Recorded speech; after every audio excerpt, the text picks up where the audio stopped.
Hey everybody, Mr. Brand here. Hope all is well. And this is a short video to talk through some key points in the third episode. As I say at the start of all these videos, this video is no replacement for actually reading the chapter. You must read the chapter first. Okay? Third episode. By now, I'm sure you're starting to wonder, why does Mulish call these episodes? The book is divided into these episodes. We had the prologue, we had the first episode. I encourage you to think back. What happened in that first part of the novel that could be considered an episode? Okay? Second episode, the one you just finished reading. What's something in there that could have been an important moment in his life that would make him think about the world and everything differently? What is it? Okay? Similarly, here we have a third episode. Something happens in this chapter that makes him view the world differently. What is it? I encourage you, think about it. It's 4 years later. It's now 1956. All right.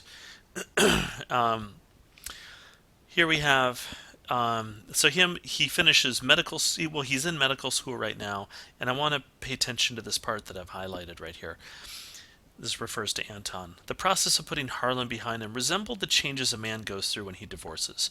He takes a girlfriend to forget his wife, but just by doing that prolongs the connection with the wife. Possibly things will work out only with an ex-girlfriend, although the third one has the best chance. And I only point this out because Mulish is using this idea of relationships and marriages as a kind of metaphor to talk about how difficult it is to move on, to leave one previous experience behind, to truly embrace a new one. And so what happened, the assault that happened to Anton, is something that he can try to move away from, can try to forget, but he can't. And this part I have in green here, it says boundaries have to be continuously sealed off. Remember in the last episode talking about hermetically sealed? Okay, this is a motif. When idea keeps getting repeated over and over again, that's called a motif. So here's this idea of sealing and boundaries. Boundaries have to be continually sealed off, but it's a hopeless job. For everything touches everything else in this world. A beginning never disappears, not even with the ending. Interesting idea. I want you to mark this so you remember it for later. Okay? I put a question mark by this part right here. He goes to see a play, and he gets really upset about this moment, right by where I have the question mark. There's a scene where a man sat at a table with a bowed head while a woman on a terrace shouted at someone. Remember that? Anton's been in a moment just like that, back in episode 1. And Anton is overcome with this terrible feeling. He can't quite place it. I'm sure if he thought about it, he could, but for some reason he, in that moment, can't, and since then he avoids theater. Going on to page 80, he chooses to specialize in something called anesthesia. Anesthesia. I encourage you, wherever you are right now, just try to say that word, anesthesia. Okay? And then here's this other word right here, anesthesiology. See that? Anesthesiology. And up here, that's what his profession is going to be. He's an anesthesiologist. So, anesthesia, anesthesiologist, anesthesiology. What is that? It's a medical specialty where that person puts other people to sleep during surgical procedures. And so this part that I've highlighted here, he's fascinated by this place, this liminal place between life and death, and it's his job to keep people alive.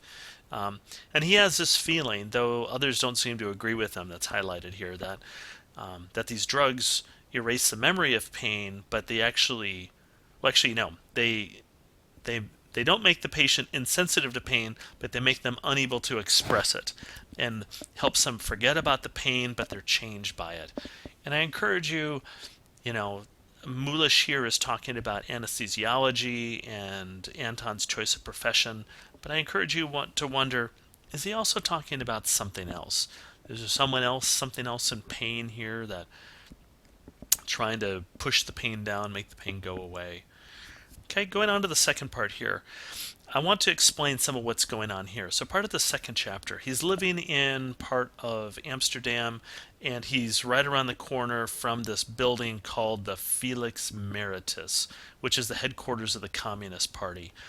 And in one of the first or second videos I made about this, novel, I talked a little bit about the political situation, about collaborators and fascists who were the Nazis, and then there are communists. And as Americans, we have a different relationship with communism than perhaps people who live in Europe do, because there are communist countries very close to them that had significant political and military consequences or results that influence what happens in their countries. So people in Europe have very different feelings, or perhaps sometimes stronger feelings. Anyway, there's this protest going on right near Anton's home, and they're protesting these communists. And so Anton, right here, where this part I've highlighted, even though it's really loud and people are there in big mobs and they're, throwing rocks at each other, Anton says he's totally uninterested in all this. He would never have taken part. He even avoided conversations about it. Somehow he couldn't help thinking that though it all was pretty terrible, it was only child's play, really. And I encourage you to think, why would here's a mob of angry people. They're throwing things at each other. People are getting hurt. There are police around. Why would Anton think this is really just child's play? Why would he see things differently? Okay, and here this part I've highlighted on the next page. They're shouting and screaming. People are being trampled. He's kind of indifferent. He's not super involved. He chooses to not engage. On the top of the next page, though, we have this moment of irony, and this is situational irony. The whole situation is ironic. Of all the places, well, actually, probably the last place you would ever expect to encounter the son of Fake Ploeg. You might remember him from the first episode, the boy who was sent to school in the uniform, and Anton helps protect him. Fake shows up in his doorstep. Of all the places they could meet up, they're right there. And Anton invites him up. And we know from having read the chapter, they have this really awkward conversation, right? About, who suffered more and whose father died and why they died and whose mother is still alive. And Fake sometimes gets really angry. Fake says things like, "You really don't understand anything, do you?" And then Fake goes on and says, "So that's the difference, right? We're in the same class. Your parents were shot, but you're doing medical studies all the same, whereas my father was shot, and I repair water heaters."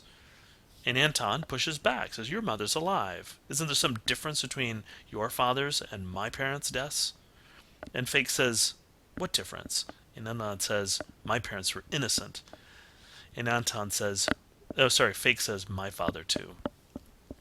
So clearly, these two are never going to come to agreement. But it's interesting, Fake, of course, is entitled to view his dad as a hero, and even though he might have been on the wrong side of that conflict, Fake here goes on and says, "I'm not sure what you're getting at, but I can tell you one thing. At least my father was absolutely right about the communists. It's no coincidence that it was the same damn communists who killed him." Now, that makes me think back to episode 1, where Anton is taken and put in the prison cell with the woman. And when he's taken out of it, one of the guards refers to her as that communist woman, that communist... I don't remember the exact phrase right now, but there's something important about that. And I just want you to kind of put that as a bookmark in your mind to remember. Their argument goes on. Anton says, "My family was not executed by the communists, but by your father's friends." And then he goes on and says, "Fake, I understand you want to defend your father. He was, after all, your father. But if your father had been my father, if everything had been turned around, then would you be defending Fake Ploeg? Let's not kid each other. Your father was killed by the communists with premeditation because they decided it was essential. But my family was senselessly slaughtered by fascists, of whom your father was one. Isn't that right?" And then goes on, and Anton tries to push him a little farther and says, "Why can't you just love your father without trying to whitewash him? Accept him for who he was, and just love him." But clearly, these two are never going to come to agreement. And then, love Okay, and then I've read this book a number of times, and I've thought quite a bit about what happens at the end here. Fake says, "I thought of what you went through. Did you ever do the same for me?" It's a really interesting challenge that Fake gives Anton. Like, you're thinking a lot about yourself, but did you ever think of what happened to me, to other people? You know, Anton's defense, he had something pretty terrible happen to him, and he has every right to kind of indulge in his own emotions and trying to figure out how do I move forward. Um, but Fake does have an interesting point, like, well, other people suffered too. I suffered that same night. As your house went in flames, he got the news that his dad was killed. Um, in reading this book many times, Fake then takes that stone, and Anton's worried he's going to throw that stone at him, but instead he throws it at a mirror. And one thing I was realizing about the novel tonight as I reread this part is I wonder if this whole conversation they're having is like a mirror to both of them, showing them their mutual pasts and making them realize that's who they were then and who they are now, and everything is uncomfortable. It's super uncomfortable. How do they move forward? And this mirror being held up to both of them and their lives makes them uncomfortable. And I think Fake doesn't quite know what to do, and so he lashes out with the rock and he smashes the mirror, and then he's gone.